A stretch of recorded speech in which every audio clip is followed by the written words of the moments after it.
আসসালামু আলাইকুম ভিউয়ার্স, আশা করি আপনারা সবাই ভালো আছেন। আমার ইউটিউব জাদু চ্যানেলের পক্ষ থেকে আমি আরিয়ান পাঞ্জাতনি আজ আবার আপনাদের মাঝে ফিরে আসলাম। আজকে যাচ্ছি খাজা বাবার দরবার শরীফ, চিস্তিয়া খাজা বাবার দরবার শরীফে উপস্থিত হচ্ছে। এটা হচ্ছিল আমার নানা শ্বশুরের দরবার শরীফ।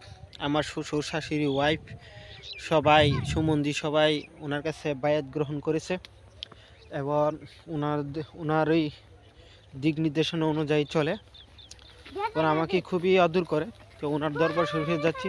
তো একটু সময় পাওয়ার কারণে আজকে আপনাদের মাঝে একটা ভিডিও করতেছি, সুইসাহেতের ভিতর দিয়ে যাচ্ছি। তো এখন যে আমলের বিষয়ে বলবো, আপনার খায়েস উদ্দেশ্য মানে কোনো আমলে আপনার কোনো কাজ হচ্ছে না, কোনোভাবেই সফলতা লাভ করতে পারতেছে না কোনো আমল করে, তো আজকের আমার যে আমলটি দিব সেই আমলটি যদি করতে পারেন অবশ্যই কার্যকরী ফল রেজাল্ট পাবেন। এটি আমার বহুবারে পরীক্ষিত বাংলার জমিনে যত মানুষ আছে আশা করি আমলিয়ার জগতে আছে এটা করেই থাকে। কিন্তু আমি যে নিয়ম বলে দিব সেই নিয়ম অনুযায়ী যদি আপনার আমলটা করতে পারেন 100% আপনার কামিয়াবি লাভ করবেন।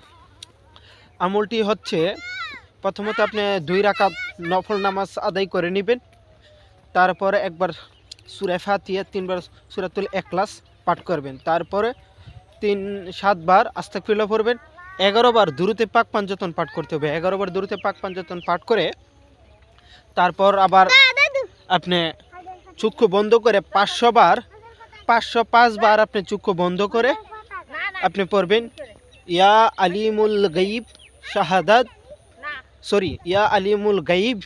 ওয়াশ শাহাদাতি, ইয়া আলিমুল গায়ব ওয়াশ শাহাদাতি। তারপর আপনি পাঠ করবেন লা ইলাহা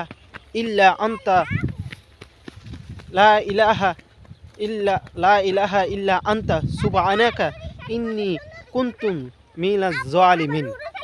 এই দোয়াটি আপনি 500 বার পাঠ করবেন, 505 বার পাঠ করবেন।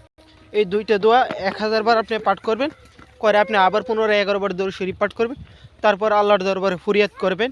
আপনি এইভাবে আমলটা চালায় যাবেন, ইনশাল্লাহ আপনার মনের আশা আকাঙ্ক্ষা পরিপূর্ণতা লাভ হবে।